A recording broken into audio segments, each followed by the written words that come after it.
दुनिया में हर पिता का एक ही सपना होता है, उसकी बेटी की शादी एक अच्छे घर में हो और वह खुशहाल जीवन बिताए। इस सपने को पूरा करने के लिए कई बार पिता अपनी जिंदगी की पूरी मेहनत की कमाई और यहां तक कि अपनी जायदाद भी दांव पर लगा देते हैं। लेकिन हर बार किस्मत वैसी नहीं होती जैसी उम्मीद की जाती है।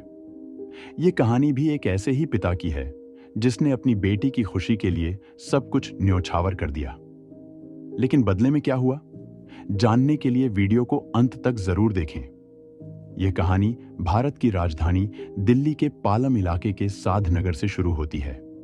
यहां सतबीर बरेला अपनी पत्नी और 2 बेटियों के साथ रहते थे। उनके पास बेटा नहीं था, लेकिन उन्होंने अपनी दोनों बेटियों को बेटे जैसा ही पाला। सतबीर ने अपनी बड़ी बेटी सोनिया की शादी अच्छे घर में कर दी थी। अब उनकी छोटी बेटी हर्षिता, जिसने दिल्ली यूनिवर्सिटी से ग्रेजुएशन पूरी कर ली थी, के लिए भी वे एक योग्य वर की तलाश कर रहे थे। हर्षिता के परिवार ने मैट्रिमोनियल साइट्स का सहारा लिया। यहीं पर उन्हें पंकज लांबा नाम का एक लड़का मिला। पंकज लंदन में अच्छी नौकरी करता था और उसका व्यक्तित्व भी आकर्षक था।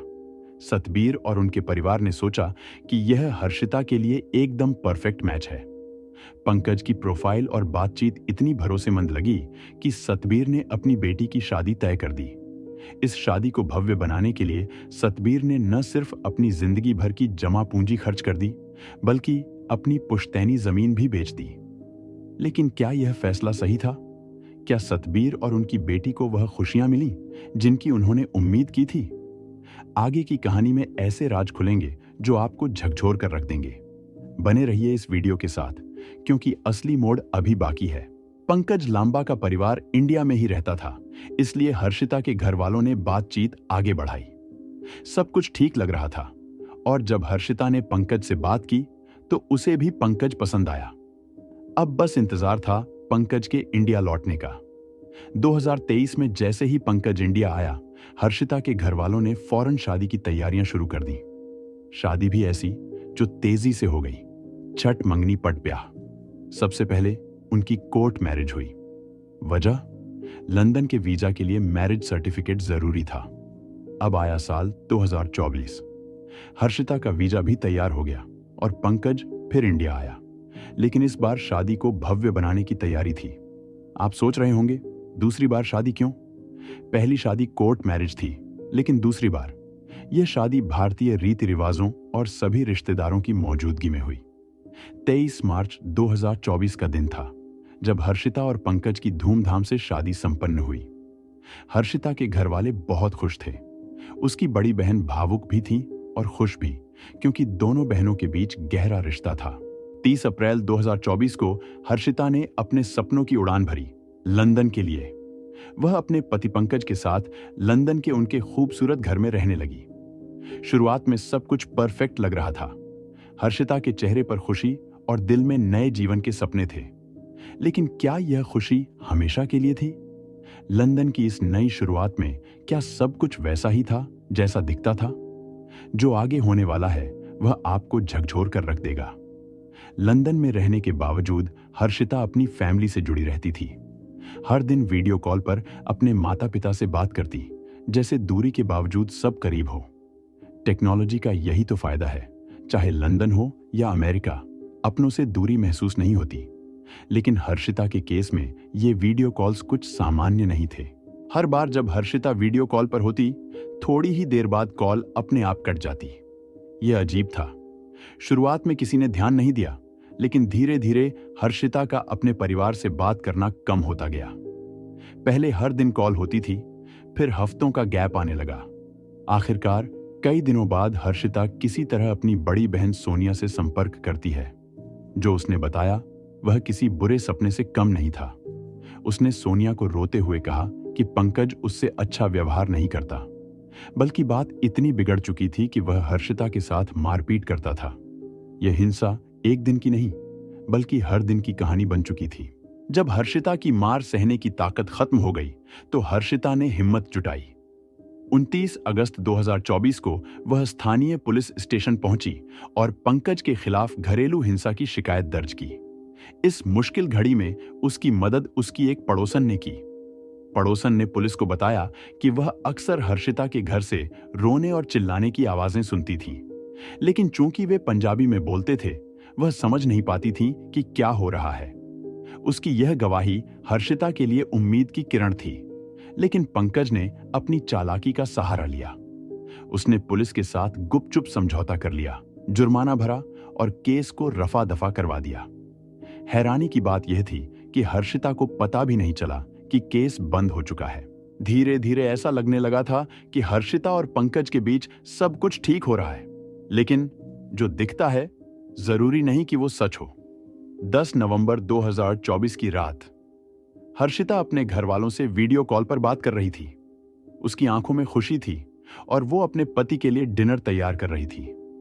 बातचीत के दौरान उसकी बड़ी बहन ने एक गंभीर सवाल किया, हर्षिता, मुझे नहीं लगता कि सब ठीक है, तुम इंडिया वापस आ जाओ। पर हर्षिता ने मुस्कुराते हुए जवाब दिया, नहीं दीदी, अब सब ठीक है। कौन जानता था वो मुस्कान उनके लिए आखिरी बार देखने को मिलेगी। उस वक्त किसी को अंदाजा भी नहीं था कि यह कॉल हर्षिता और उसके परिवार के बीच की आखिरी बात बन जाएगी। अगले दिन 11 नवंबर को हर्षिता के घर वालों ने उसे फिर वीडियो कॉल करने की कोशिश की, लेकिन इस बार हर्षिता ने कॉल उठाया ही नहीं। उन्होंने सोचा शायद वो बिजी होगी, मगर जैसे जैसे समय बीता उनकी चिंता बढ़ने लगी। उसकी बहन ने दोबारा फोन किया, लेकिन कोई जवाब नहीं मिला। क्या हुआ? हर्षिता कॉल क्यों नहीं उठा रही? सब ठीक है ना? ये सवाल उसके माता पिता के मन में गूंजने लगे। अंततः उन्होंने पंकज को फोन किया, लेकिन जो प्रतिक्रिया मिली उसने उनके शक को पुख्ता कर दिया। कुछ गड़बड़ है। उनकी बेटी से संपर्क टूट चुका था। हताशा और चिंता के बीच हर्षिता के पिता ने विदेश में पंकज के एक जानकार से मदद मांगी, लेकिन उन्हें कोई सहयोग नहीं मिला। आखिरकार उन्होंने अपने एक पुराने पंजाबी मित्र को फोन किया जो उसी देश में रहता था। उन्होंने अपनी चिंता साझा की और मदद की गुहार लगाई। प्लीज मेरी बेटी का पता लगाइए और अगर जरूरत हो तो लोकल पुलिस स्टेशन में रिपोर्ट दर्ज कराइए। हर्षिता का परिवार अब बस एक ही सवाल में उलझा था, आखिर उनकी बेटी कहां है और उसके साथ क्या हुआ है। तो कहानी में ट्विस्ट तब आता है जब पंजाबी भाई सीधे लोकल पुलिस स्टेशन का रुख करते हैं। वहां उनकी मुलाकात होती है अपने ही समुदाय के एक सरदार जी से, जो ब्रिटेन की पुलिस में तैनात हैं। सरदार जी को देखकर उनकी खुशी का ठिकाना नहीं रहता, क्योंकि अब वे अपनी बात आसानी से अपनी मातृभाषा पंजाबी में समझा सकते थे। उन्होंने सरदार जी को बताया कि एक लड़की जिसका नाम हर्षिता है वह इंडिया से है और उसकी शादी पंकज लांबा नाम के व्यक्ति से हुई है। दोनों लंदन में रहते हैं, लेकिन हर्षिता 2 दिन से लापता है। पुलिस ने इस मामले को गंभीरता से लिया और तुरंत सर्च ऑपरेशन शुरू कर दिया। मामले की तह तक पहुंचने के लिए पंकज लांबा और हर्षिता की कॉल डिटेल्स और उनकी गाड़ी के रजिस्ट्रेशन की जांच शुरू हुई, लेकिन कड़ी मेहनत के बावजूद पुलिस को कोई सुराग नहीं मिला। तभी कहानी में एक और मोड़ आता है। पुलिस को एक अज्ञात व्यक्ति की कॉल आती है। उस व्यक्ति ने जानकारी दी कि ईस्ट लंदन की क्रिस्पिन रोड, जो कि हर्षिता और पंकज के घर से लगभग 150 किलोमीटर दूर है, पर एक लावारिस गाड़ी खड़ी है। इस सूचना के मिलते ही पुलिस बिना वक्त गंवाए मौके पर पहुंच जाती है। अब आगे क्या होगा? इस गाड़ी का हर्षिता के केस से क्या कनेक्शन है? रहस्य और गहराता जा रहा है। एक शांत रिहायशी इलाके में, जहां आमतौर पर कोई अनजान कार पार्क नहीं होती, अचानक एक कार ने सभी का ध्यान खींच लिया। लोगों को कार संदिग्ध लगी और उन्होंने तुरंत पुलिस को सूचना दी। पुलिस जब मौके पर पहुंची तो उन्होंने कार की जांच शुरू की। गाड़ी के अंदर कुछ खास नहीं मिला, लेकिन जब पुलिस ने डिग्गी खोली तो उनके होश उड़ गए। डिग्गी के अंदर एक लड़की की लाश थी। यह खबर पूरे इलाके में जंगल की आग की तरह फैल गई और हर कोई सन्न रह गया। पुलिस ने तुरंत लाश को पोस्टमार्टम और फॉरेंसिक जांच के लिए अस्पताल भेज दिया। अगले दिन यानी 15 नवंबर को रिपोर्ट आ गई, जिसने पुष्टि की कि मृत लड़की कोई और नहीं बल्कि हर्षिता ही थी। लेकिन इस केस में एक बड़ी गुत्थी अभी बाकी थी, हर्षिता का पति पंकज। उसका कोई अता पता नहीं था। पुलिस को शक था कि कहीं हर्षिता की तरह पंकज का भी कत्ल तो नहीं हो गया। लेकिन सबसे बड़ा सवाल यह था कि कातिल ने हर्षिता को मारने के बाद उसकी लाश को 150 किलोमीटर दूर ले जाकर इस कार में क्यों छोड़ा। पुलिस ने इन सवालों के जवाब तलाशने के लिए अपनी जांच तेज कर दी। आखिर इस रहस्यमयी मामले का सच क्या है? कौन है हर्षिता का हत्यारा और पंकज कहां गायब हो गया? यह जानने के लिए हमारे साथ रहिए, क्योंकि इस कहानी में अभी बहुत सारे रहस्य बाकी हैं। इस मामले ने पूरे शहर को हिलाकर रख दिया था। पुलिस ने हर्षिता और पंकज के पड़ोसियों और जानकारों से पूछताछ शुरू की, लेकिन किसी के पास कोई ठोस जानकारी नहीं थी। मामले में कोई भी सुराग हाथ नहीं आ रहा था।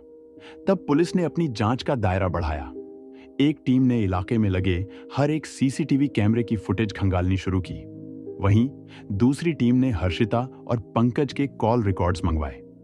जांच के दौरान पुलिस को शहर के अलग अलग इलाकों से कुछ चौंकाने वाले सीसीटीवी फुटेज मिले।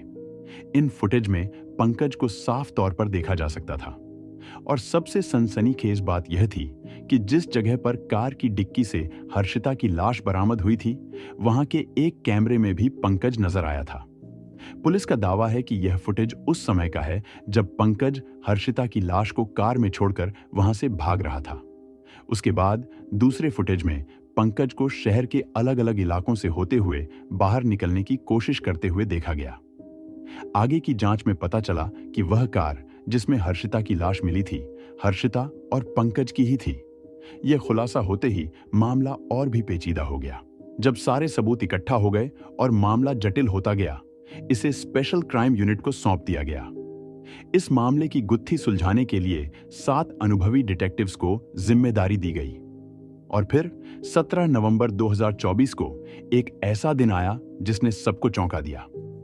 स्पेशल क्राइम यूनिट के detective chief inspector Johnny Campbell ने एक प्रेस कॉन्फ्रेंस बुलाई।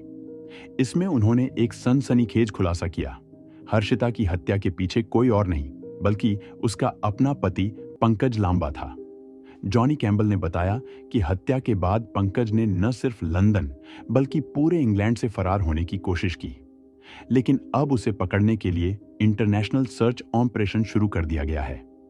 उन्होंने जनता से भी अपील की कि अगर किसी को पंकज के बारे में कोई जानकारी हो तो तुरंत पुलिस को सूचित करें। लेकिन असली मोड़ तब आता है जब जांच में यह शक गहराने लगता है कि पंकज इंग्लैंड से भागकर भारत में कहीं छिपा हो सकता है। हर्षिता की बहन सोनिया ने कई चौंकाने वाले खुलासे किए। उसकी आवाज में दर्द और गुस्सा साफ झलक रहा था। सोनिया ने कहा, पंकज ने मेरी बहन को पूरी तरह तोड़ दिया था। वह उसे मारता पीटता था। मैंने कई बार हर्षिता से कहा कि वो वापस घर आ जाए, लेकिन उसने हर बार मुझे समझाने की कोशिश की कि सब ठीक हो जाएगा। सोनिया ने आगे बताया कि पंकज ने अपनी नौकरी और जीवन के बारे में पूरी तरह झूठ बोला था। जब परिवार ने मैट्रिमोनियल साइट पर पंकज की प्रोफाइल देखी तो उसमें लिखा था कि वह लंदन में एक बड़ी कंपनी में अच्छी नौकरी करता है। लेकिन शादी के बाद जब हर्षिता लंदन पहुंची तो सच्चाई सामने आई। पंकज केवल एक सिक्योरिटी गार्ड था। पंकज का असली रूप तब सामने आया जब उसने हर्षिता को दहेज के लिए प्रताड़ित करना शुरू कर दिया। हर्षिता ने इसके खिलाफ डोमेस्टिक वायलेंस का मामला दर्ज करवाया, लेकिन यह सब खत्म होने का नाम ही नहीं ले रहा था। शादी के कुछ ही समय बाद हर्षिता ने परिवार को आर्थिक मदद देने के लिए एक वेयरहाउस में नौकरी करनी शुरू की। लेकिन यहां भी पंकज की लालच और क्रूरता खत्म नहीं हुई। वह हर्षिता की कमाई पर कब्जा करता और उसे नौकरी करने के लिए ताने देता। सोनिया ने बताया कि पंकज और उसके परिवार की दहेज की मांगों को पूरा करने के लिए उनके पिता को अपनी संपत्ति तक बेचनी पड़ी। फरवरी तक हम उनकी मांगें पूरी करने की कोशिश कर रहे थे, लेकिन पंकज की लालच यहीं खत्म नहीं हुई। उसने मेरी बहन को मार डाला, सोनिया ने भारी दिल से कहा। इस कहानी का सबसे दर्दनाक पहलू यह है कि एक मासूम महिला जिसने अपने सपनों और खुशियों को त्याग कर अपने परिवार और पति के लिए सब कुछ किया, उसी का जीवन निर्दयता से छीन लिया गया। अब पुलिस और हर्षिता का परिवार पंकज को ढूंढने में जुटे हैं। हर्षिता के परिवार का दावा है कि पंकज ब्रिटेन से भागकर भारत में कहीं छिपा हुआ है। उन्होंने ब्रिटेन और भारतीय पुलिस से अपील की है कि पंकज को जल्द से जल्द गिरफ्तार किया जाए और हर्षिता को इंसाफ दिलाया जाए। इस दुखद घटना में कुछ कड़वे सवाल उठते हैं। हर्षिता के परिवार को शादी से पहले पंकज लांबा और उसके परिवार के बारे में थोड़ी और जानकारी लेनी चाहिए थी। मैट्रिमोनियल साइट के आधार पर मिले व्यक्ति पर तुरंत भरोसा करने के बजाय उनके चरित्र और व्यवहार की पूरी जांच होनी चाहिए थी। सबसे बड़ी बात यह कि जब परिवार को यह पता चल गया था कि पंकज हर्षिता के साथ मारपीट करता है, उसे दहेज के लिए प्रताड़ित करता है और यहां तक कि हर्षिता ने पंकज के खिलाफ डोमेस्टिक वायलेंस की शिकायत भी दर्ज करवाई थी, तब भी उन्होंने हर्षिता को वापस क्यों नहीं बुलाया? आज हर्षिता इस दुनिया में नहीं है, लेकिन उसकी कहानी उन सभी परिवारों के लिए एक सबक है जो जल्दबाजी में बिना जांच पड़ताल के अपने बेटों और बेटियों की शादी तय कर देते हैं। अब तक यह कहना मुश्किल है कि हर्षिता की हत्या क्यों की गई। क्या यह केवल दहेज का मामला था या इसके पीछे और भी गहरे कारण हैं? हर्षिता का परिवार अभी भी अपनी बेटी को न्याय दिलाने की लड़ाई लड़ रहा है। दोस्तों, इस घटना को साझा करने का उद्देश्य किसी का दिल दुखाना नहीं है, बल्कि आपको जागरूक करना है। ऐसे मामलों से सबक लेना बहुत जरूरी है ताकि ऐसी त्रासदियां फिर न हों। इस पूरी घटना पर आपकी क्या राय है? कमेंट बॉक्स में जरूर बताएं। और अगर आपको हमारी यह कोशिश पसंद आई हो तो इस वीडियो को लाइक और शेयर जरूर करें। अगर आपने अभी तक हमारे चैनल को सब्सक्राइब नहीं किया है तो जल्द से जल्द सब्सक्राइब कर लीजिए। धन्यवाद।